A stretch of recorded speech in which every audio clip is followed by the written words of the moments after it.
अखण्डमण्डलाकारं व्याप्तं येन चराचरं तत्पदं दर्शितं येन तस्मै श्री गुरवे नमः।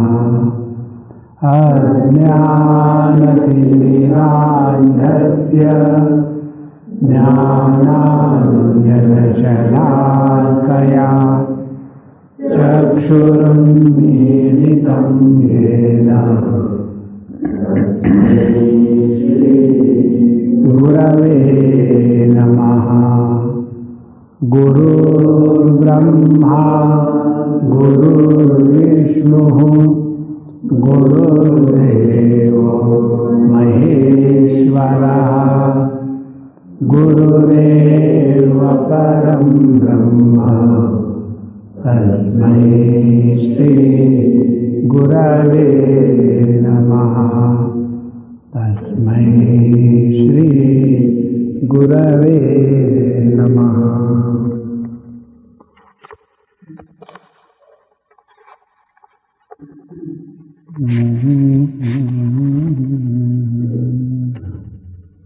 The basic difference between the Prakriti of Sankhyas and the Vedas is indicated in the third sutra, Tad Adhinatvat Arthavat.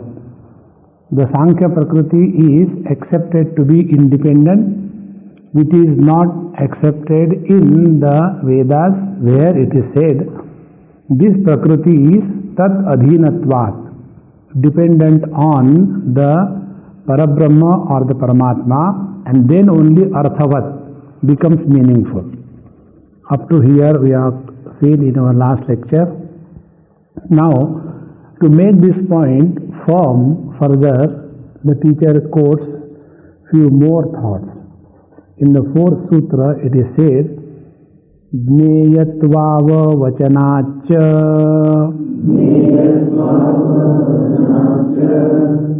Jneyatva vachanat, because Jneyatva vachanat, in the scriptures or Veda, the Prakriti is not considered as Jneya. In the Bhagavad Gita we have seen in 13th chapter, Bhagavan says, Jneyam yattat pravakshami yajñatva amrutam ashnute. I shall tell you that which is worthy of knowing. And what is worthy of knowing? Yajñatva amrutam ashnute, having known which immortality is attained. This Sankhya Prakriti, having known, one does not attain immortality. And therefore, this Sankhya Matavalambi Prakriti, which is considered as independent of Purusha, there the Sankhya Sutra tells, Guna Purusha Antara Jnanat Kaivalyam. When we are able to attain the Viveka Khyati, discrimination between Purusha and the Prakriti, that itself is called as Kaivalya. But here it is not accepted anywhere in the Vedas that the Prakriti is the Jneya Tattva, is worthy of knowing, and therefore the Prakriti or Avyakta referred in the Vedas is the Paramatma Shakti, which is not independent of Paramatma. So this is further substantiated by a doubt and a reply to that doubt. Sutra number 5. Vadatiti chenna Pradnyo hi prakaranaat. Vadati, if we say, no, the Vedas, scriptures, they do say that the Prakriti is Jneya, worthy of knowing. Because when in the Mundaka Upanishad it was said that kindly tell me that having known which everything becomes known. So there the teacher tells, Dve vidde veditavve, apara chaiva paracha. So there also it is said the Prakriti is worthy of knowing. Then in Kathopanishad reference is going on. So it is said, Vadati iti ched na, because Pradnyaha hi prakaranat. There we are talking about the Pradnya, the Paramatma Tattva. Because when it is said in Kathopanishad, Ashabdam asparsham arupam avyayam, this avyayam is the Paramatma Tattva. Ashabdam asparsham arupam avyayam tatha rasam nityamagandhavachayat anadyanantam mahata param dhruvam nichayatan mrutyumukhat pramuchyate. So having known this avyaya Paramatma Tattva, alone one transcends the death, and this does not happen with reference to the Prakriti. And therefore, although all these things tally with the Prakriti of the Sankhya, Ashabdam, Asparsham, Arupam, Avyayam, Arasam, Agandham, these are all the things which are attributed even to the Sankhya Prakriti. Yet, having known the Sankhya Prakriti, nowhere there is a mention that one attains immortality. And therefore, Prakaranat Pradnyohi. When we see the topic, what is being discussed, from that we have to conclude that the word Avyaya, although looks like the Prakriti of the Sankhya, does not mean the same meaning in this context in the Kathopanishad. Therefore, the Avyaya or the Prakriti is not Sankhya Prakriti, but it is the Paramatma. And nowhere in Kathopanishad there is any question about Prakriti. When we see the three questions asked by Nachiket, the three questions do not pertain to Prakriti, any one of them. This is what is said in the next sutra. Trayanameva cha evam upanyasah prashnascha Trayanam, of these three, evam hi upanyasah. Only these three things are inquired by Nachiket. And the question is also about the three only. Which are those three? One is the question regarding Agni. When Nachiket asks, the Satvam Agnim Swargam Addeshi Mrityo Prabruhi Tvam Shraddhadhanaya Mahyam. We have seen this, that Hey Mrityu Devata, kindly tell me the Swargya Agni. So one question is about Agni. Second question is about Jiva, where it is said, Yeyam prete vichikitsa manushe astiteke nayam astiti chaike etad vidyam anushishtas tvayaham.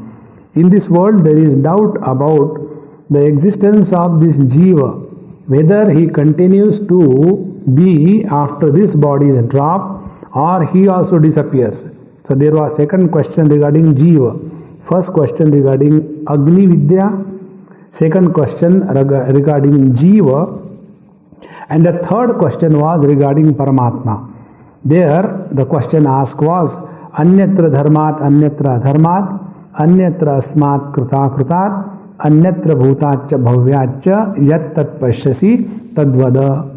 In this manner, the questions are regarding the Agni, that is Karma, Jivatma, the Gati of the Jiva after death of the present body, and the Paramatma. There is nowhere inquiry or question about Prakriti, because Prakriti is not worthy of knowing. What is worthy of knowing is only Paramatma. And therefore, Avyaya, although appears to be a word borrowed from Sankhya philosophy, does not have the same meaning in the Vedic context. It is clearly indicating the Paramatma Tattva. And in this manner, these three questions alone are explained by Yamaraj. Therefore, this Avyakta is, although borrowed from Sankhya, does not have the same meaning. Such as, he gives one more example. Mahadvacha. Just like what Mahatvat, like the word Mahat is used. This Mahat is used in Sankhya as the subtle manifest Prakriti is called as Mahat. If you remember, according to Sankhya philosophy, the Prakriti is Avyakta and manifest.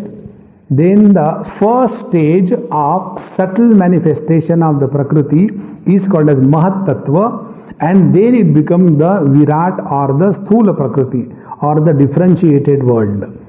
So this word Mahat of this Sankhya is used in Kathopanishad to indicate Jivatma, and therefore here this Mahat word, as it can be borrowed from Sankhya and used in some other meaning in Vedanta, so is possible in case of Avyakta of the Sankhya and used to indicate Paramatma in the Vedanta Shastra. In short, what we have to understand, whenever we use a particular word, we must be very clear about the definition of this word.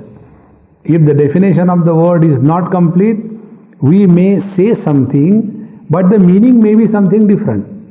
For example, if we are to say that all the people were attracted toward the great Mahatma, just like the vultures go to the dead body. Now you have given an example, and in this example, all the devotees have become vultures, and that Mahatma has become a dead body. On the contrary, if you say the same with a different drishtanta, if you say that all the devotees reach the Mahatma just like the ants reaching the sweet or the butterflies going to the flowers, so it carries a different meaning. Here also, when the words are used, Mahat or Avyakta, they should be used in the proper context. And one more example is given how the words can be used with proper understanding. Chamasavad avisheshat. Now we have seen this word Avyaya, Avyakta, and also in Shveta Upanishad Aja, which was considered to be the Sankhya Prakriti, which was denied. And this Aja was indicated to be of three colors: Lohita, Shukla, Krishna, the red, white, and the black. And this is also not considered as the Sankhya Prakriti. So, how this is? It is said in this 8th Sutra, Chamasavat Avisheshat. Avisheshat means there is no special reference, Chamasavat, just like the word Chamas. In Shveta we have seen right in the beginning, when this where from the world has come, who is the creator of this world, etc. When these various rishis were contemplating, te dhyana yoganugata apashyan devatma shaktin swagunaihi nigudam ya karanani nikhilani tani kalatma yuktani adhisthati ekaha. So that one Paramatma, he is supporting his infinite powers, and this is how they have discovered, and therefore this one Paramatma is the cause, and it is his Shaktis which are referred in the meaning of Prakriti in the Vedanta Shastra, unlike the Sankhya. And therefore, the word Aja or Avyakta or Prakriti should be understood properly whether we are talking in Sankhya or Vedanta Shastra. Chamasavat. Example given, Chamasavat. Chamas means what? Chamas means a typical glass which is used for taking somaras. Like for taking the drinks, they have got a funny kind of glass.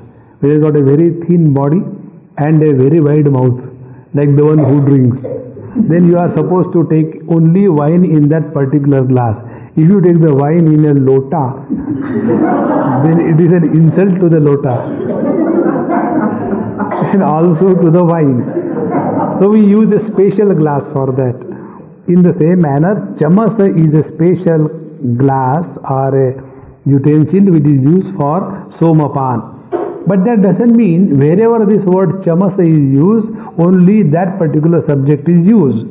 Therefore, in Brihadaranyaka, the word comes Arvaglibala Chamasaha Urdhva Budnaha, where it is said that this word Chamasa is meant to indicate the head. Therefore, the word Aja, which is Bhagwan's Achintya Shakti, should not be mistaken as the Sankhya Prakriti. See, the basic difference is like this. I'll give one clear example to make this point. It is the water which has got the inherent Shakti to express as ocean and waves, to express as the dewdrops or the rivers. Now, to whom this Shakti belongs? It belongs to the waters. Now, if this Shakti belongs to waters, can this Shakti remain and exist independent of water? No. It cannot remain. If it remains, then it will be considered like the Prakriti of the Sankhya, which is not accepted. Then the second question comes. If this Prakriti of the Vedas, or according to Vedanta, does not remain independent of the water, then on whom this Prakriti of the water will act? It will act only on water, because other than the water there is nothing for the Shakti. And therefore the same Shakti operates on the water as if, and the same waters are called as ocean. So although we are referring the waters as ocean, what is the difference between the water and the ocean? Water is that in which the oceanic power is unmanifest. Therefore, when you take a glass of water, you don't drown even if you jump. But when you take the ocean and jump into it, or even if you don't jump, by mistake you fall. The things are taken care of by that Shakti of the waters. And therefore, this Shakti of Paramatma, never remaining independent of Paramatma, becomes manifest and unmanifest, and when it becomes manifest, then the same Paramatma is called by different names, like the same waters are called as ocean or the waves, depending upon the manifestation of the inherent potentiality in the water. In the same manner, that one supreme reality, Parabrahma Paramatma, with his inherent potentiality, Shakti, when that Shakti becomes manifest, the same Paramatma is called as Jiva Jagat Ishvara. And when we are able to discard the oceanic qualities of the water, when we are able to discard the wavy qualities of the water, then alone we are able to see waters in and through the ocean and the waves in the same manner.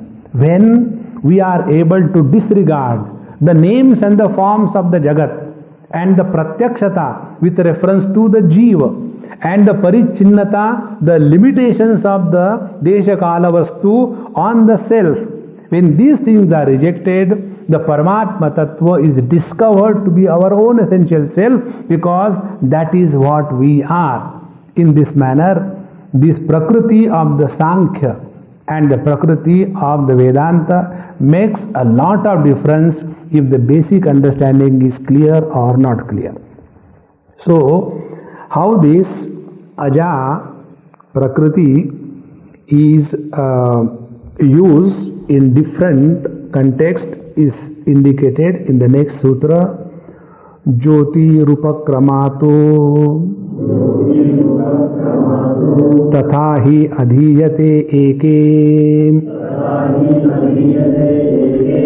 This word Aja, which is mistaken as the Sankhya Prakriti, is nothing but the three principles of the Paramatma's infinite Shakti as indicated in Chandogya Upanishad.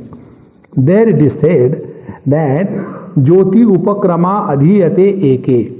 In one branch of Veda, that is Chandogya Upanishad, how the world is created, it is said there that the Paramatma created first the Tejas, and from that Tejas the remaining things came out. So he thought, Ekoham Bahusyama, I am one, let me become many. So in that process, first he created Tejas, and thereafter Jala, and thereafter Anna or the Prithvi. And therefore these three are indicated by three colors. Tejas is indicated by Rajoguna, the Jala is indicated by Sattva-guna or the white color, and the Anna or the Prithvi is indicated by the black color. And therefore Aja with the three colors is not the Sankhya Prakriti of Sattva, Rajas, Tamas, but it is the Vedanta Prakriti which is dependent on the Parabrahma Paramatma. Therefore, in Shvetashveta Upanishad, this Aja, which is indicated with these three colors, is not the Sankhyokta Pradhana, but it is the Prakriti of the Paramatma Tattva. And this is how it is said in Shvetashvetar, Ksharam Pradhanam Amrutam Aksharam Haraha Ksharatma Now Ishate Ekadevaha. So these three things, Jiva Jagat Ishvara, these are all the Prakriti of that one Paramatma. And the same Paramatma expresses in three ways because these are his three Prakritis. So the Jiva becomes the red color, Ishvara becomes the white color, and the Jagat becomes the black color. In this manner, it is the expression of the same Paramatma through the predominance of these three different colors. And therefore, Bhokta Bhogyam Preritaram Chamatva Sarvam Proktam Trividam Brahmam Etat. In our Kaivalya Upanishad also we have seen that it is one Paramatma who is the Bhokta, Bhogya and Bhoga.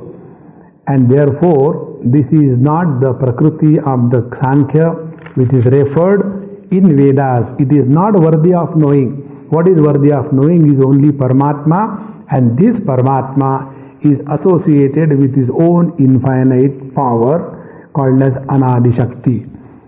Now, the question is, if this Paramatma's Anadi Shakti is like this, so where from these three colors have come? Now, this question is answered in the 10th Sutra. Kalpana Upadeshacha Madhvadivat Avirodhaha. Kalpana Upadeshacha. See, whenever something is to be indicated, our Swamiji is to say this very standard statement which conveys a lot of meaning. The unknown is reached through the medium of known. Suppose we are to talk about somebody who is unknown to us. Then, how do we talk about that? So we find out what are the known factors. And the common example our Swamiji is to give about Guptaji. Do you know him? Guptaji, no. Then, do you know that Mr. Kapoor of Delhi? Yes. He is his son-in-law. Immediately, from the known Kapoor, the unknown Guptaji is reached in the same manner. For the students who are at present not knowing the reality is revealed through the medium of the known. This is what is called as Kalpana Upadeshacha. So, various kinds of Kalpana or Rupaka, various examples are given. For example, in Chandogya it is said that understand the sun to be Madhu or Paramatma. No, sun is not the Paramatma, but we can know what the sun is. Then taking the sun as the Alambanam. In Kathopanishad we have seen the word Alambana. That Etad Alambanam Sreshtam, Etad Alambanam Param. So we take Om as the Alambana or the support, and from this Om, the known, we reach the unknown Paramatma. Therefore, these are the methods by which the unknown reality is reached through this Kalpana Upadesha. Therefore, the Chandogya tells that the sun is Madhu, Brihadaranyaka tells that the speech is a cow, and the Brihadaranyaka again tells that the Dyulok is the Agni. In this, what is meant is that our attention is drawn from what is already known to what is to be known.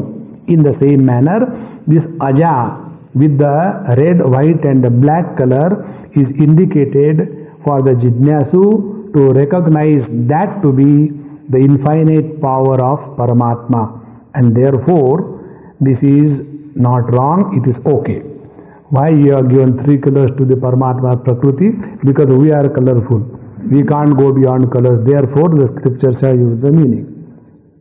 So, it is proved so far that the word aja used in Shvetashvatara Upanishad is not the indicator of the Sankhyokta Trigunatmika Prakriti, but it is the Prakriti of the Parabrahma. This is how it is said. Now the second topic is taken. See, again in the Chandogya and other places, Brihadaranyaka, they have used the word Pancha Pancha. And when this Pancha Pancha is used, that also looks to be similar to that of the Sankhya Prakriti. What about that? Because Pancha Pancha means 25. So 25 are the tattvas of the Sankhya Prakriti. So are we talking about the Sankhya Prakriti in Brihadaranyaka, as we were not talking about aja means Sankhya Prakriti in Shvetashvatar? So also we were not talking about the Avyakta in Kathopanishad, about the Sankhya Prakriti. Similarly, are we talking about Pancha Pancha in Brihadaranyaka about Sankhya Prakriti, or we are talking about Paramatma's Shakti according to Vedas? Now this question is answered in the 11th Sutra. न संख्योपसंग्रहादपि नाना भावात् अतिरेकाच्च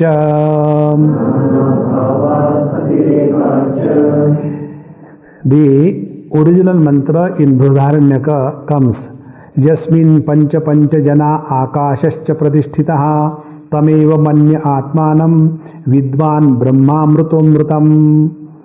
So, that in which the five and the five janas and akasha is established, that atma I consider to be beyond the scope of mrityu or death, and that is what is called as Brahma.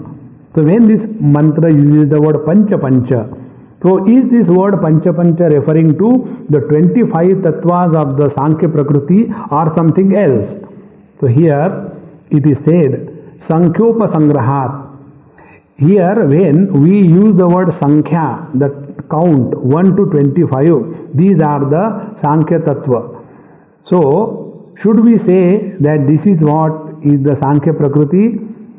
In reply to this, it is said that this is not possible because atireka, in addition to that something else is said. So which are those something else? This is indicated in the next sutra, and how it is not only the Pancha Pancha 25 tattvas but something more. What is that something more? 12th sutra, Pranadayo Vakya Sheshat. Because you have heard only the half mantra, therefore you are hurrying up to conclude something not. Therefore, Pranadayo Vakya Sheshat. The remaining statement in this mantra is Vakya Sheshat. The remaining words are Pranadayaha. Prana and Indriyas, they are also to be included. Therefore, again in the same Upanishad it is said, Pranasya pranam uta chakshushaha chakshuhu uta shrotrasya shrotram manaso ye manoviduhu te nichikyu brahma puranam agryam. Those wise people who understand and discovered the prana of the prana, the eyes of the eye, the shrotra of the shrotra, the mind of the mind, they alone know this Purana Purusha. Therefore, by this word Pancha Pancha is not the 25 tattvas of the Sankhya Prakriti, but what is meant is Pancha Pranas, then Pancha Jnanendriya, Pancha Karmendriya, Mana and the Buddhi. Therefore, it is not 25, these are 27, and therefore it cannot be accepted as the Sankhya Prakriti. Therefore, don't jump on the conclusion. The moment you listen 25 means Sankhya, no. In this manner, When you read the mantra completely, the Pancha Pancha doesn't refer to the Sankhya Prakriti but the Vedantic Prakriti. Now, one more funny doubt is raised, that in case of the Kanva Shakha, there are two Shakha. One is Madhyandini Shakha, second is Kanva Shakha. In this Kanva Shakha, these 5 are not possible to count because Anna is not included there. Then how can you make this count complete 25? Now this is answered just as a casual question in the 13th Sutra, which is not very important. Jyotishi ekesham asati anne ekesham, in one of the branches, that is Kanva Shakha, anne asati. The Anna is not included in the counting of this 25 Tattva. But they say Jyotisha. They use the word Jyotish. And in this manner, they make the word complete or counting complete to 25. They say Jyotisham Jyoti. He, that Paramatma, is the light of all lights. And in this manner, this Paramatma alone is referred as the wielder of this Prakriti and not independent Prakriti like the Sankhya. Now here one more doubt is raised. But we are not having any doubt. Why are you raising any doubt? Because you are doubtless. And doubt don't come to those who have not studied anything. Isn't it? Therefore, when you go back in your field, get these books from wherever you get, and then study these 3 Upanishads. Swamiji, have you studied? Yes. Then why didn't you teach us? My choice. If I only teach you, then what will you do? So, when you go in your field, in addition to your work, you have to study Brihadaranyaka Upanishad with Shankar Bhashya. Unless you study Brihadaranyaka Upanishad with Shankar Bhashya, our grip on the Vedanta Shastra is not firm. Anybody can come and shake our faith, and then we'll become Sheikh Abdullah. You will leave this thing and go there. I think what you are telling is right. This is wrong. And the second Upanishad worthy of studying to make our knowledge firm is Chandogya Upanishad. Each and every chapter. Don't discard anything. We don't require to study because Putrotpadana, that is one topic given in Brihadaranyaka Upanishad. Why should we study? When Bhagwan has written commentary on that, it is important. Thereafter, there are few more Upanishads like Kaushitiki Upanishad, then Amrita Bindu Upanishad, Shvetashvatar we have studied. All these will give us a very good background for again studying Brahma Sutra. That means we have to again study. I know you will not be defeated. Now you understand what else you want to understand. So, now one more doubt is taken here, that there are many ways the cause of this world is indicated. The process of creation is also not similar. It is so many ways different. For example, some places it is said the world is created out of Sat. In some places it is said that the world is created out of Asat.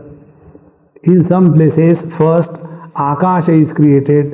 In some places it is the Agni that is created. And in this manner there is difference as regard the process of creation is concerned. There is difference as regard the beginning of the creation is concerned, whether Sat or Asat, and therefore, how do we say that only Parabrahma Paramatma is the cause of this world? This is the doubt. Now this doubt will come in whose mind? He who has studied and also contemplated upon that how come in some places the world is created by this method, in other places the other method, third places the third method, and some places asadva idam agre asid, in the beginning there was non-existence. So how come from the non-existence the existent world has come? All these questions come, and these are answered in the next sutra. Karanatveena cha akashadishu yatha vyapidishtoktehe akashadishu, akasha etc. Karanatvena, being the cause, yatha vyapadishtoktehe, the ultimate. Whether you call akasha, space, as the cause of this world, or you call prana as the cause of the world, or you call Agni as the cause of the world, all of them are supported by that one Parabrahma Paramatma. And therefore, ultimately, it is the Parabrahma which is the cause of this world and nothing else.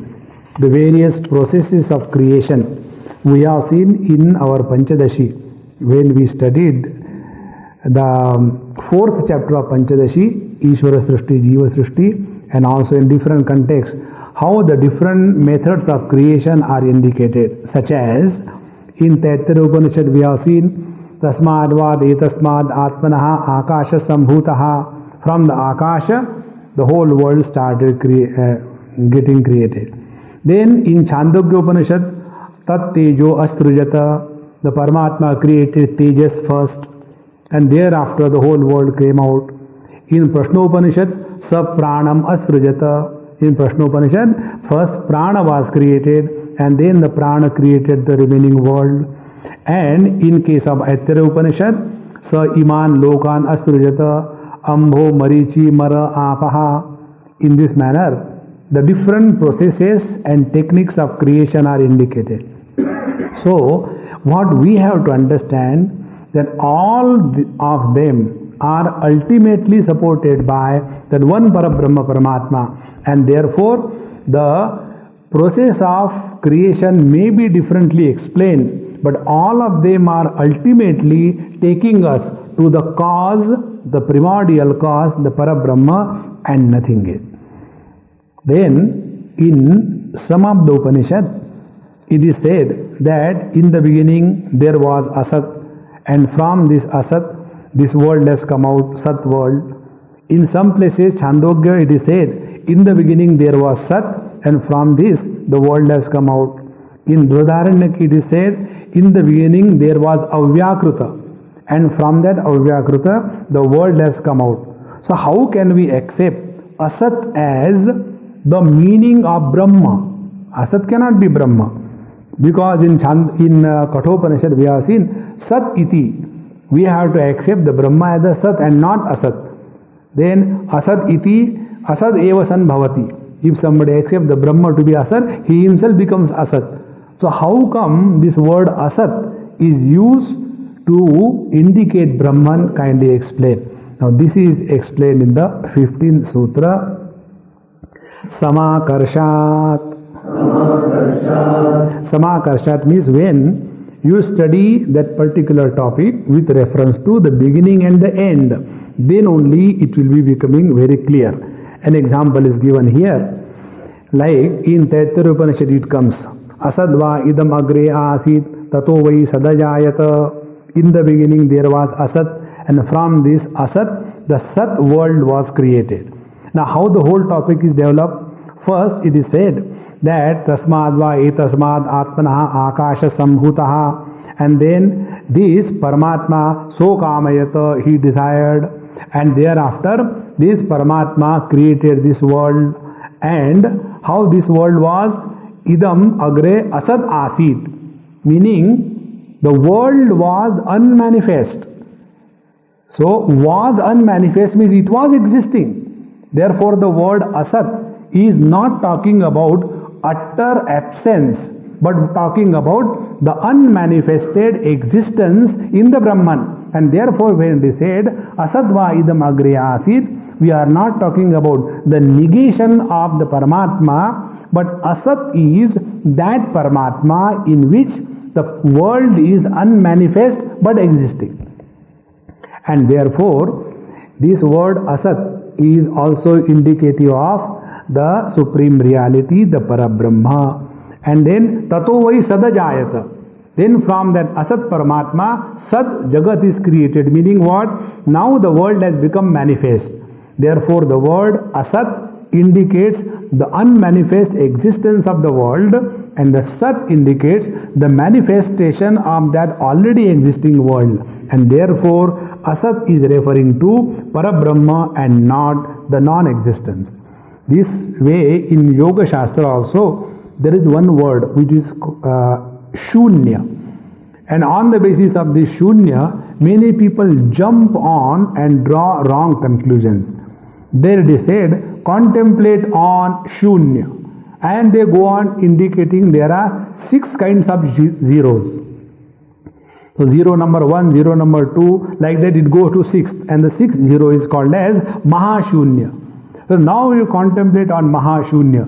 So Mahashunya means utter absence? No.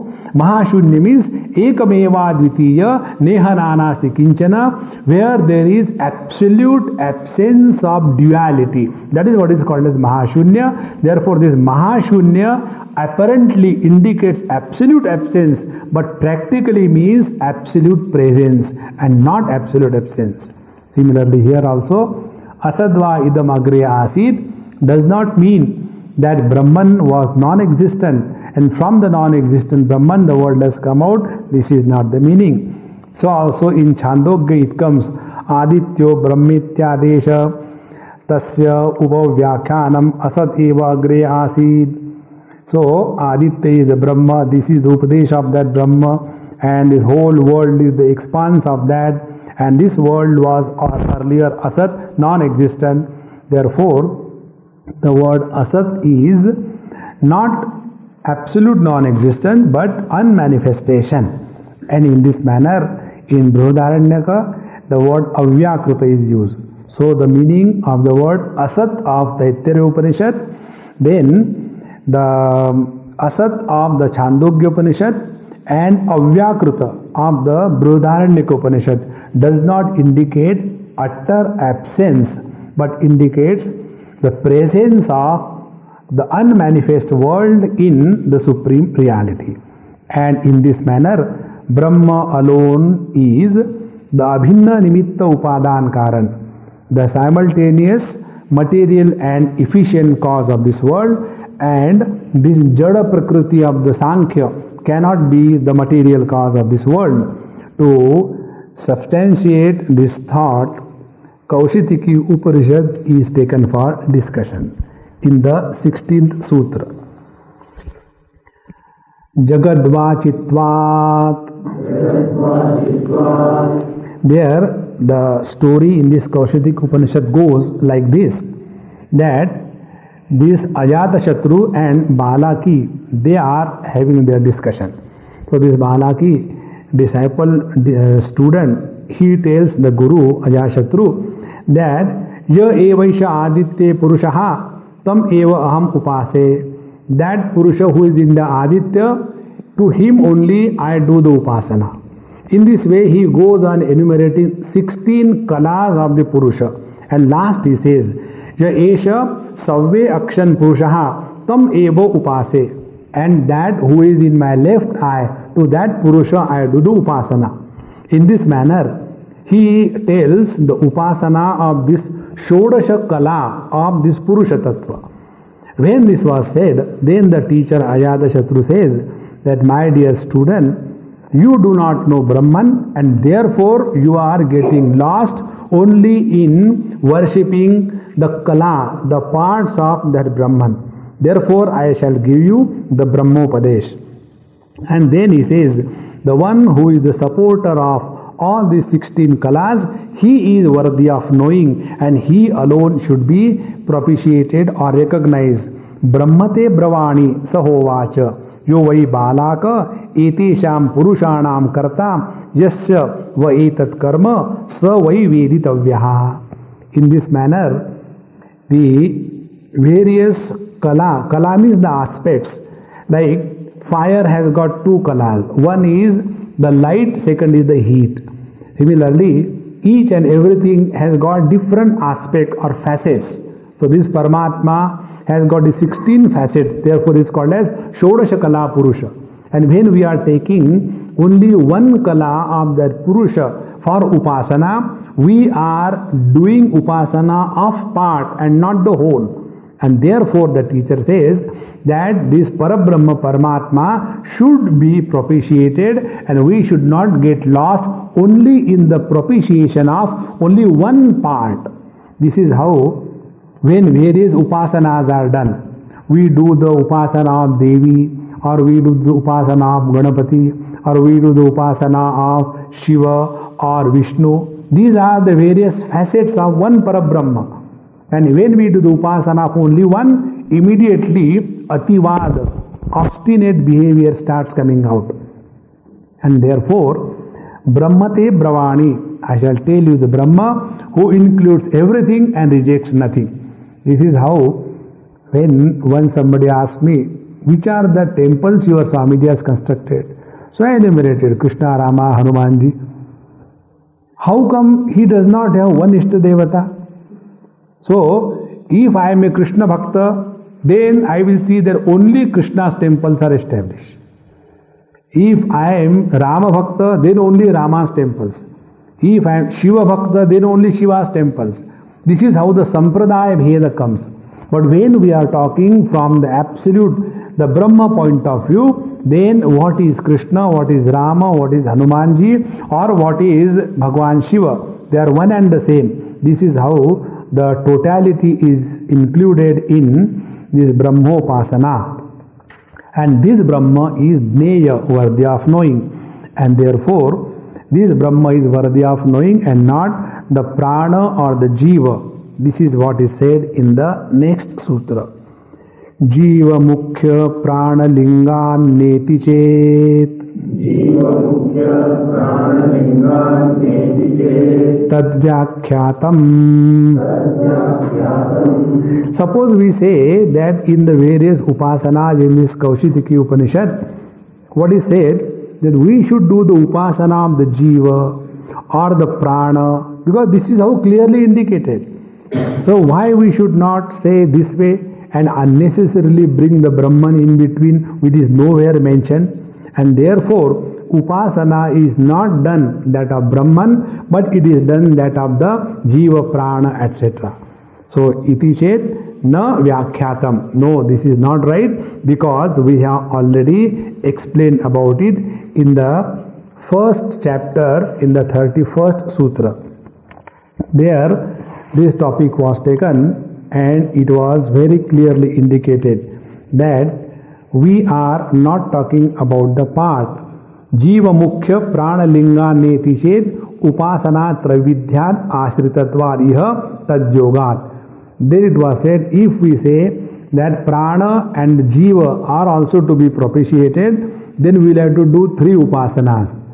That of the Prana, Jiva and the Brahma. And when we will do three upasanas, we will not be able to do any upasana with single pointedness. Therefore, Somar aa gaya Hanumanji, Mangalwar aa gaya Shivji, and we go on running from here and there. Therefore, upasana is done to attain single pointedness. And this will not happen, and therefore, Jneya Tattva is Brahma alone. All upasanas are only helping hand to recognize the Brahma. Upasanas are not Jneya, they are only means. Now, about this, what is the opinion of Jaimini Rishi? This is said in the 18th sutra. Anyartham tu Jaiminihi Prashna Vyakhyanabhyam api Chaivameke. Acharya Jaimini, he says, Anyartham, these Jivatma and Prana, these various kinds of discussions which come in the scriptures, they are not meant for discussing them. Then, Prashna Vyakhyanabhyam, when we see the discussion, question and answer, then we come to know that the purpose of discussing the Jivatma and the Prana is something different, and it is not to indicate the Jivatma or the Prana. Here example is given. Like it is said, यत्र एष एत सुसुप्तो अभूत स एष विज्ञानमयः पुरुषः तेषां प्राणानां विज्ञानेन विज्ञानम् आदाय य एषो अंतर्हृदये आकाश अस्मिन् शेते तानि यदा गृह्णति अथ हि एतत् पुरुषः स्वपीति नाम. This jiva, after he has, jiva is vijnanamaya, after he has lived in this world for sufficient period of time, he gets tired, then he withdraws everything and goes back to this Hrudaya Akasha and Esha Antar Hrudaya Akashe Asmin Shete. He goes and sleeps there. Meaning, in this particular topic, what is important? Important is not the jiva was tired in the world. Important is not that the jiva has collected his suitcase and gone to the Hrudaya Akash. The importance is everything ultimately merges back to Parabrahma, and therefore Parabrahma is the Abhinna Nimitta Upadan Karana of this world, and the purpose is not to talk about Jiva, but through the medium of Jiva we are talking about Parabrahma Paramatma.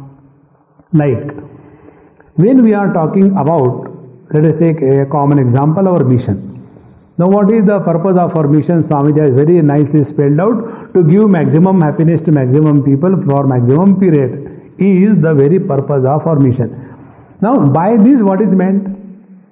By this what is meant? Unless you have happiness you cannot give others. If I have to give you money, example only. If I have to give you money, I must have money in my pocket, otherwise how can I give you? In the same manner, if I have to distribute happiness to the world, that doesn't mean you become miserable to give happiness to others. It can never happen unless we have discovered the infinite source of happiness within us. We can never become the source of happiness to others. Therefore, the purpose has to be understood. This is what Jaimini Rishi says, that anyartham tu Jaimini. So the anyartha, the meaning is different. Similarly, the jiva is not discussed to prove the jiva's gati agati, but to tell that even the jiva jagat Ishvara, they ultimately are born out of this one Parabrahma, and this Parabrahma is worthy of Jnaya, worthy of knowing, and nothing else. And therefore, this word Akasha, Hrudaya Akashe, indicates Paramatma, and in this manner, everything goes back, whether Jada or the Chetana, in this Parabrahma, and therefore Parabrahma is simultaneously the Abhinna Nimitta Upadan Karan, the undifferentiated material efficient cause. Material cause constitutes Upadan Karan, and efficient cause constitutes the Nimitta Karan. Upadan Karan is Jada, inert, and Nimitta Karan is consciousness or sentient. So both these contradictions are opponents. Sentiency versus inertness are contained within the Parabrahma, and Parabrahma is beyond the sentiency or the inertness. In this manner, this Parabrahma alone is the Abhinna Nimitta Upadan Karan of this whole world. Therefore, the world, whether sentient or insentient, sentient world means all the jivas. Insentient world means all the world of matter. They go back in Pralaya time, back into the Parabrahma, again it comes out. And thus, this Parabrahma is the material and efficient cause. Now this is presented with one more logic. Vakyan Vayat. Vakyan Vayat means when we take Vakya Anvaya, when you take the topics with reference to this particular statement in the beginning and towards the end, we come to know the same thing. For example, in the same Kaushitiki Upanishad, it is said in the beginning mantra that Brahma alone is worthy of knowing. And thereafter, toward the conclusion, it is said, he who knows the Brahman, he is thus glorified in this world. Like in Kenopanishad we have seen that he who knows Brahman, Sarvani Bhutani Enam Samvanchanti. All the beings love him. Meaning, the purpose is to know Brahman, and if we know the Brahman, then alone we are glorified as the Brahmajnani. Therefore, The topic is that of Brahma Jnana and not the Prakriti Jnana of the Sankhya. And therefore, Parabrahma Paramatma alone is the material cause as well as the efficient cause of this world. This is very, very important. Only on the basis of this one statement, that Parabrahma is simultaneously the material and efficient cause of this world, Vedanta outwits all other philosophies. If we take other Semitic religions, Christianity, Islam or Arya Samaj, etc., according to them, Paramatma is not the material cause of this world. And therefore, they are not ready to accept the presence of the divinity in everything. And therefore, the predominance of the papa and going to the hell and we are the children of the sins, etc., is very prominent. But here, when it is said, Ishavasam sarvam yatkincha jagatyam jagat, everything is Paramatma and nothing else. When this vision develops, then there cannot be any disregard to anything. And that is how the foundation of tolerance in the Vedic culture is on the basis of this principle, that whatever is seen, the seer and the unseen, everything is Paramatma alone. This is the very great gift of Vedanta Shastra to this world. Now, another teacher is taken and his opinion is given. He is Ashmarathya. So, Pratijna Siddhehe Lingam Iti Ashmarathyaha. Lingam in this particular topic about Jivatma and the Mukhya Prana is only to prove that how Brahman alone is the cause of this world. Because Pratijna Siddhehe, what is the Pratijna? With what we begin the topic and with what we end, that is to be seen. Therefore, in the Shadvidhalinga Nirnay in Vedanta Shastra, the first principle is, what is the first principle? The Upakrama Upasamhara Ekatva. So that with which we begin, that alone should be concluded. Then alone we are talking sense. Otherwise it is nonsense. So here also Pratijna Siddhehe. Pratijna is Ekameva Asit, Ekameva Brahma Asit. Now that alone should be concluded. And therefore Pratijna Siddhehe Lingam iti Ashmarathyaha. This Ashmarathya Acharya tells that when the teacher told Brahmate Bravani, I shall tell you about the Brahman, therefore the Brahman alone is proved and not the Prana or the Jivatma. Then one more Acharya, his name is Audulomi. What Audulomi Acharya says? Utkramishyataha evam bhavat iti Audulomihi. Now this Audulomi Acharya Maharaj says that Utkramishyataha, when the Brahmajnani leaves his body, evam bhavat, he becomes one with the Brahman. And therefore here also the importance is not that of the Brahmajnani, importance is not that of the Jiva, Papatma or the one going to deep sleep. The importance is all of them ultimately merge with that one Brahma Tattva, and therefore this Brahma Tattva is the simultaneous material and efficient cause of this world. And this is how in Mundaka Upanishad also we have seen Gata Kala Panchadasha Pratishtha Devascha Sarve Pratidevatasu Karmani Vijnanamayascha Atma Pare Avyaye Sarva Eki Bhavanti Yatha Nadyahan Syandamana Samudrestam Gachanti Nama Rupe Vihaya Tatha Vidvan Nama Rupad Vimuktaha Parat Param Purusham Upaiti Divyam. Yatha Gata Kala Panchadasha Pratishtha. All the Panchadasha Kala, they go back to their own cause. Devascha Sarve Pratidevatasu. The sun in the eyes goes to the total sun. The Digdevata in the ears, they go to the total Digdevatas, etc. Karmani Vijnanamayascha Atma. All the Jiva, they go to the Vijnanamay Hiranyagarbha. and Hiranyagarbha Pare Avyaye Sarve Eki Bhavanti. They go back to that one Paramatma Tattva. Just like Yatha Nadyaha Sandamana Samudre Astam Gachanti. Just like all the rivers flow and ultimately go to the ocean. Namarupe Vihaya. Discarding their individuality, they merge in the same manner. Vidwan, the knower of the reality, Namarupad Vimuktaha. Giving up the limitations of name and the form, Parat Param Purusham Upaiti Divyam. He goes back to this Parat Para Purusha, who is the Divya Purusha. By this, importance is that Parabrahma is the material and efficient cause, and the story is not glorifying how the whole thing has happened. See what happens? Whatever the teacher may teach, it is the choice and the freedom of the disciple to understand whatever he wants to understand. Isn't it? This is how the teachers fail. Because you may teach, but what I will learn depends on me. This is how many times when we talk in public, and then when we come back, one girl I remember in our ashram, Bombay ashram, about 4 or 5 years before, in a Yuva Kendra group were there, children's camp.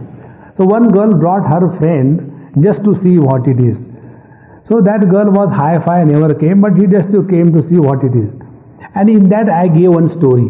I was talking to children. So one bluff story I was giving in a very effective manner. That is why it is called as BMI. Bluff Master I am. Isn't it? So I was giving the story. And in that story, everything is fictitious character, no character is real. Some name Kalpana or Karthik or something like that, you go on talking. So I finished the whole story and everything was over. Then that girl came and did namaskar to me. And that friend Yuva Kendra chick, she said, this girl very funny. When she came, she has these conditions. You will not tell me to do namaskar to your Swami. I will not go and say Hari Om and all funny kind of thing. I will just watch and get out. Okay? On that condition she has come. But how come she has come and done namaskar to? I am surprised. Then she said, Swamiji, I want to talk to you separately. I said, talk separately. What was that? How did you know my name? I said, ask all questions, I reply in one sentence. How did you know this has happened in my life? Then how did you know that I have come here only because of this? I said, shall I tell you the truth? What is that? Sarvajna.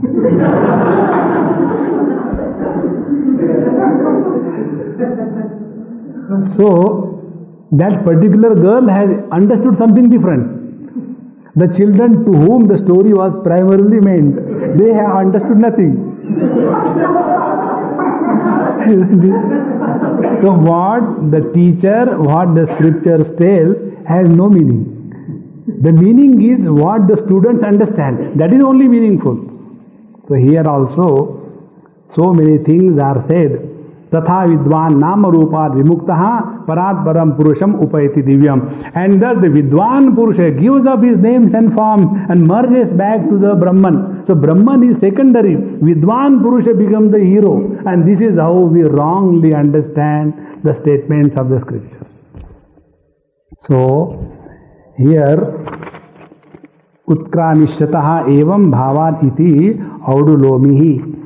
The purpose of all these topics is to bring to our cognition, whether we talk about Jagat, the Jagat merges back to Paramatma, therefore Brahma alone is the material cause of the world.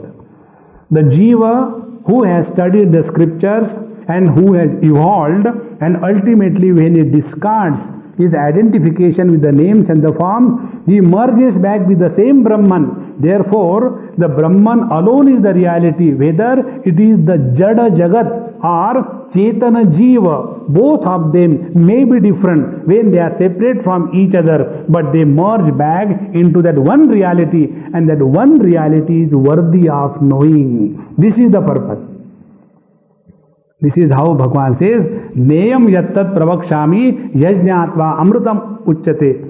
And then Anadimat Param Brahma na tat sat na tat asat uchyate. And this we can understand when Amanitva, Adambhitva, Ahimsa, Shantirarjavam, Acharyopasanam, Shaucham, Sthairyam, Atma, Vinigraha. So when these 20 qualities become predominantly in our character, then alone the meaning of the scriptural statement is discovered by us as it is meant without any changes. Then there is one more Mahatma, his opinion is said, his name is Kasha Krishna. Avasthite riti Kasha Krishna. Kasha Krishna, this Acharya, he says, Avasthitehe iti. In the Pralaya Kal, when the total deluge takes place, that time where the world goes? So that time the Jiva Jagat Ishvara, everything goes back to this Parabrahma Paramatma. And this is how this Parabrahma Paramatma alone is the material and efficient cause of this world. In this manner, the various opinions of the various teachers are indicating very clearly whatever may be the topic, that topic must bring us to Paramatma. Then we are seeker. This one example I gave you long back. I wish you have forgotten it. Word remains the same. For example, Vishwanath. Now, when we take the word Vishwanath and ask the meaning of this word, what do you understand by Vishwanath? To the wife of that Vishwanath. So for her, the meaning of Vishwanath means that nagging husband. He is called as Vishwanath. Then we ask the meaning of the word Vishwanath to his friend. So he says, Vishwanath means my friend. Similarly, when we ask the meaning of the word Vishwanath to the child of that Vishwanath, what do you mean by Vishwanath? My Hitler dad. Immediately he has got a very clear definition about the word Vishwanath. And if we ask to the devotee of Lord Shiva, Vishwanath, immediately starts dancing like the Shiva Ganas, because he is the devotee of Lord Vishwanath. If we ask to a grammarian, immediately Shashti Tatpurush Samas.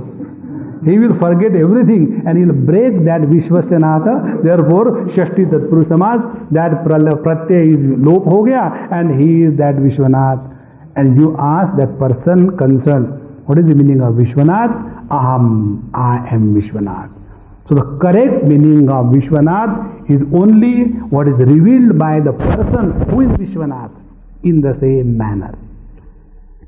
Every word, whether we talk of Avyakta, Prakriti, Aja, Dahara, or Akasha, or Divya, or Achintya, any word that we utter, Asanga, any word we that utter, if that word is able to take us to the core of our own unqualified existence, then alone we have become contemplative, then alone we are studying scriptures.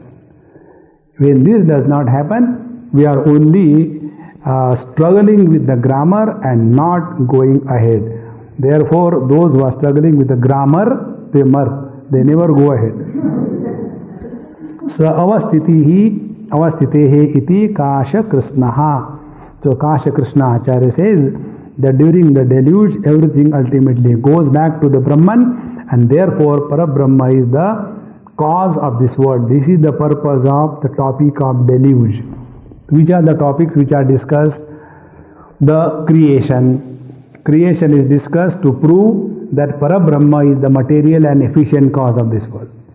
Then the Jiva, Sukha Dukkha, his various gatis are discussed to prove that the Parabrahma is the cause of the Jiva.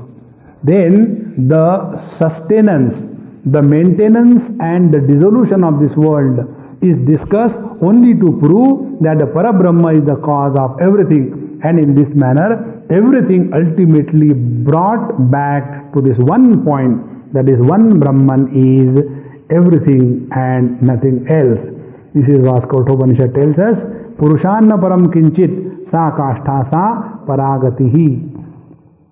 Now, further we go in the scriptures, Veda, the words like Shakti, Aja, Maya, Pradhan, which is used in Shvetashvatar Upanishad, this is indicated to be the cause of this world, and Bhagavan says in Bhagavad Gita, Maya dhakshena prakriti suyate sacharacharam hetu nanena kaunteya jagadviparivartate.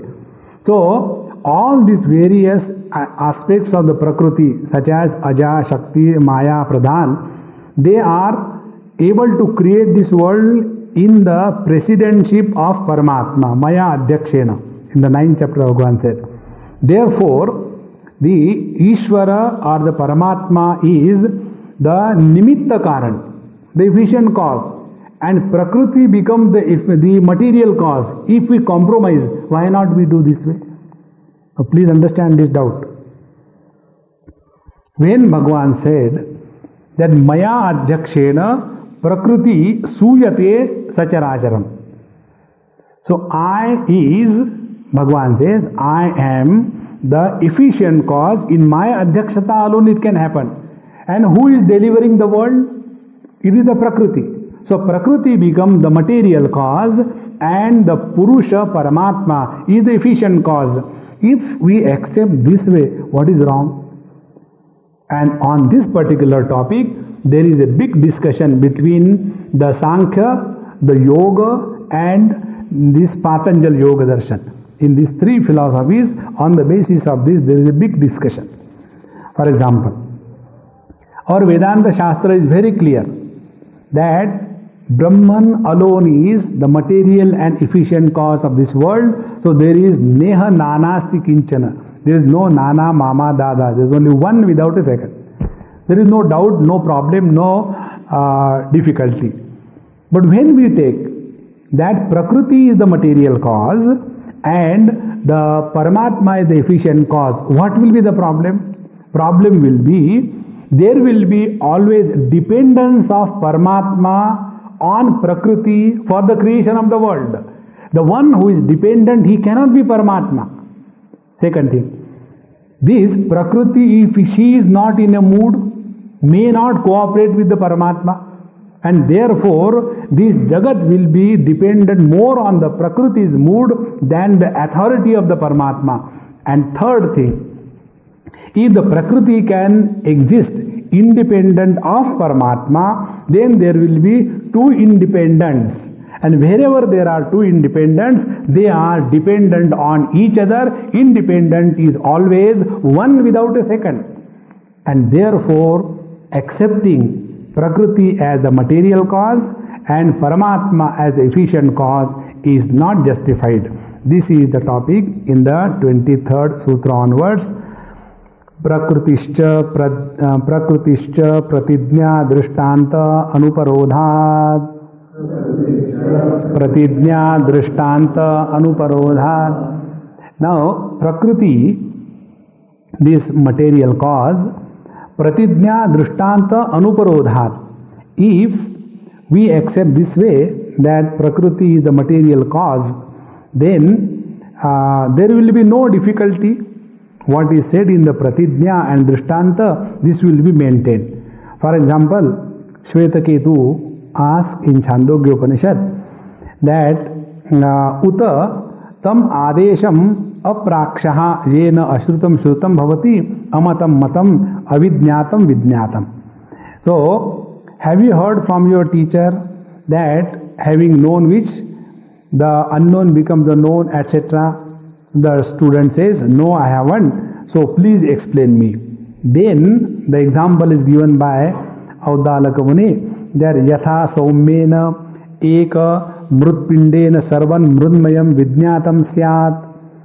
Hey Saumya, oh dear child, just like if we know the mud, all that which is made of mud is known in the same manner. If you know the one, by knowing which everything becomes known. And if we accept Pradhana, the Prakriti, as the material cause, and if we know the Pradhana or the Prakriti, by knowing Pradhana Prakriti, we can never know the Paramatma. And therefore, accepting the Prakriti as the material cause and Paramatma as the efficient cause does not stand to the test of logic and authority of the scriptures. And therefore, what we have to accept, that this Prakriti which is taken as a compromise material cause of this world, we will have to accept in that case that material cause, Prakriti, is independent of Purusha, then Ekena Vijnatena, by knowing only one, everything becomes known. This will not hold good. And therefore, Prakriti is dependent on Paramatma, and when we know the Paramatma, then naturally Prakriti and Prakriti Karya, everything is known. And therefore, this is not acceptable that to compromise. There are many people who have got this compromising attitude when the discussion of the reality comes. See, when we are talking about the truth, there is no place for emotionalism. But no, I have been doing this upasana of my Krishna, continuous ghanta baja rahe the. That is how those who are this emotional kind of students, they break away. They are not able to stand. Right in the beginning, we have seen in Kenopanishad, where it was bluntly, boldly hammered on our head that yan vachana viditam yena vagabhyudyate tadeva brahmatvam vidhi nedam yadidam upasate. That is Brahman, which is able to make the speech speak, and not the one which you are doing with natatra suryo bhati na chandra taragam. Stop this. Stop this. But I have been doing it since my childhood. Then what will happen? To whom? If Tadeva Brahmatvam Vidhi, if you are that Parabrahma Paramatma, don't be afraid. That is why our Mundukopanishad says, Nayamatma Balahinena Labhyaha. When the Tattva Nirnaya takes place, that time all kinds of weaknesses have to be discarded boldly. Then only we can come to the final conclusion. And with that knowledge, other than love, nothing else can express through us. Therefore, we cannot accept this compromising thing that the Pradhana of Sankhya should be the material cause and Paramatma of the Vedanta should be efficient cause. In this way, let us have a holy wedding between the Sankhya ki ladki or Vedanta ka ladka.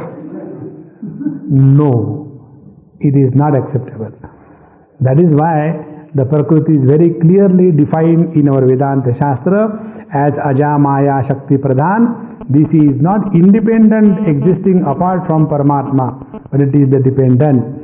And therefore, this Paramatma and his Shakti alone expresses as Jnanendriyas, Karmendriyas, the whole world, the Karya Karana Bhava, everything. And therefore, nowhere, whether we talk about the Bhagavad Gita or Upanishad, Jada Prakriti is not the material cause of this world. This example, please understand. If the Prakriti of waters to express as ocean is independent of water, then out of that Prakriti of water, the ocean has come out. Means what? In that ocean, there should not be any drop of water. But is the ocean other than the water? No. And therefore, this Prakriti is only making us appear, the water is appearing as the ocean. And what is ocean? Ocean is nothing but water called names is called as ocean. And whenever we call names to somebody, then we get the punishment thereof. In the same manner, that one Ekameva Dvitiya Parabrahma Paramatma, when to that one reality we start calling names like Jiva Jagat Ishvara, as abuse to that supreme reality, we get the punishment of miseries and frustration at every moment of our life. Therefore, this Ekameva Dvitiya Parabrahma Paramatma alone is the efficient and material cause of this world. We should not have the Prakriti is the material cause and the Purusha is the efficient cause, and together they created the world. No. This is how in Vivek Chudamani, Bhagavan Shankara, when he discusses the Maya, he discusses Bhinna, Abhinna, Ubhayatmikano, Anga, Ananga, Ubhayatmikano. So, the power of burning of the fire is different from the fire, otherwise why we will call it separately? And it is abhinna, it is not different from the fire, because can the burning power exist independent of the fire? No.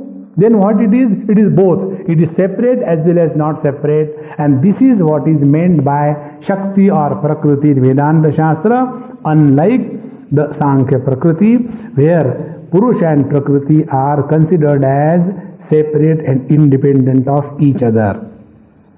And this is proved further in the 24th Sutra, Abhidhyopadeshacha.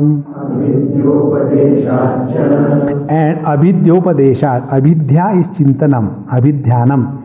And it is said that the whole world is created by the Lord out of Sankalpa. So kamayata bahusyam prajayeya tadaikshata bahusyam prajayeya. In Taittiriya Chandogya, it is said that the Paramatma did contemplation, and out of his contemplation the whole world has come out, and therefore Paramatma himself became everything.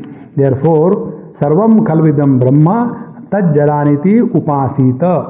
Everything is Paramatma alone. In this manner we should do the Upasana. Otherwise, what will you do Upasana? The world is Prakriti, and the one who is beyond the Prakriti or the world is Paramatma. And thus, we will avoid seeing Paramatma, whatever we see, because whatever we see is only Prakriti. And therefore, the mantra tells in Upasana, Sarvam Khalvidam Brahma Tajjalaniti Shan iti Upasita. So, our Upasana should be, not everything is Prakriti, but Ishavasam idam Sarvam, everything is Paramatma Tattva alone. And this is further supported. Sakshacho Bhayam Nata. Bhayam Nata. Sakshat, the scriptures also directly Ubhaya Amnat. Ubhaya Amnat means, Ubhaya means both. Nimitta and Upadan Karan is the Brahman, is directly said by the scriptures every now and then. Wherein we see in the Shvetashvatara Upanishad, right in the beginning, the rishis come together and inquire. What is their discussion? The original mantras go, Kim Karanam Brahma Kutasma Jata Jivama Kena Kvacha Sampratishta Adhisthita Kena Sukhe Tareshu Vartamahe Brahma Vido Vyavastham Kala Swabhavo Niyatir Yadrucha Bhutani Yoni Purusha Iti Chintya Sayog Esham Natvatma Bhavat Atmapyanisha Sukha Dukkha Hetoho. What is the cause of this world? Where from we have come? How we live? Where we are existing? Where from the Sukha Dukkha is experienced? All these things they were discussing, and ultimately they came to discover that it is only one Paramatma along with his Divya Shakti is the material and the efficient cause of this world, and in this manner this Paramatma alone is governing, controlling, ruling the whole world, because he is simultaneously the material and the efficient cause of this world. Another authority is quoted, Atmakrutehe. So in this 26th sutra it is said that the Paramatma has created this world out of himself, because earlier he was unmanifest and then he became in the form of the world. So unmanifest existence of the world is called as Paramatma, and the manifestation of the Paramatma is called as the world. And in this manner Atma Krutehe, the whole world is created by the world, by the Paramatma for his own sake. He has not created out of something, he has not created by taking the help of something. In Mundakopanishad we have seen There the mantra tells us, Yathornanabi srujate grunate cha yatha satapurushat keshalomani. Just like the Urnanabi, the spider creates his creation out of himself. He doesn't go to borrow cement and steal from anybody. Similarly, Satapurushat Keshalomani, from the living person, the dead nails and the hair come out. Similarly, from the inert earth, the living plant come out. In the same manner, Tatha Aksharat Iha Vishwam. From that one Akshara Tattva, the whole world comes out. How it comes out? This is said in the 27th Sutra, Parinamad. Because the same Paramatma becomes Parinama, becomes everything in this world. In that it is said, Tat Sruštva Tadevanupravishata Tadanupravishya Satcha Tyacha Bhavata Niruktam Cha Niruktam Cha Nilayanam Cha Nilayanam Cha Vidyanam Cha Vidyanam Cha Satyam Cha Nridam Cha Satyam Abhavata Yadidam Kincha Tat Satyam Itya Chakshate. So, Tat Sruštva, having created this world, material cause. Tadevanu Pravishata, efficient cause. So, he created this world and he himself entered the world. And thereafter, he Satcha Tyacha Abhavat, he alone became everything. Sat Asat. Niruktam, which can be described manifest, or Niruktam, which cannot be described unmanifest. In this manner, everything is he alone. And the Murta Amurta, the manifest unmanifest, is Paramatma alone. And so also the scriptures glorify that Paramatma alone is the Yoni of this world. 28th Sutra, Yonishchahi Giyate. So Vedanta declares this Brahma as the Yoni of this world. So Kartaramisham Purusha Brahma Yonim. This Brahma is the Yoni of this whole world, and Bhuta Yonim Paripashyanti Dhiraha. Mundakopanishad tells that Dhiraha, the wise people, see this Paramatma, which is the Bhuta Yoni, the womb of the total world. And also, like Yathornanabi, Surajate Grunatecha. And thus, everything is nothing but the manifestation of this Paramatma, and this Paramatma is Abhinna Nimitta Upadan Karan. Prakriti does not have any place if it is Sankhya Prakriti. If it is Vedanta Prakriti, it is dependent on the Parabrahma, then we give her respect because she is referred with reference to Paramatma. Like we get respect when we are referred with reference to our Gurudev. Our position in this world is zero if our association with the Paramatma is nullified. In the same manner, Prakriti, Sankhyas, which is independent, has no meaning at all. And that is how Brahma alone is Nimitta and Upadan Karan. And the last sutra of this Chaturtha, first chapter, Etena sarve vyakhyata vyakhyataha. By this etena vivechanena, by this description, we have now very firmly proved that Brahma alone is simultaneously the material and efficient cause of this world, and not the Sankhya Kathita Jada Prakriti, not the Jada Prakriti as told by the Sankhyavadi, and therefore all other philosophies such as Paramanuvad of the Nayayika, etc., they are already taken care of. Thus, this first chapter, which is called as Samanvaya Adhyaya.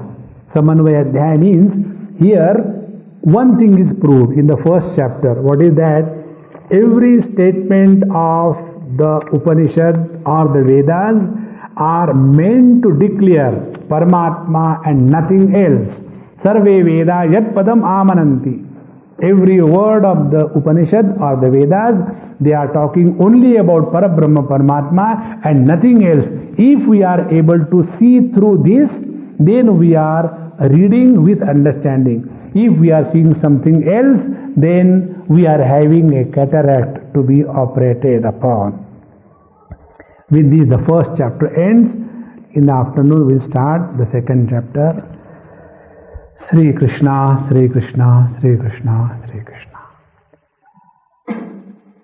Om Purnamadaha Purnamidam Purnaat Purnamudachyate Purnasya Purnamadaya Purnameva Vashishyate.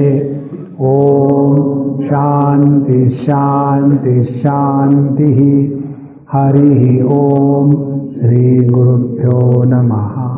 Hari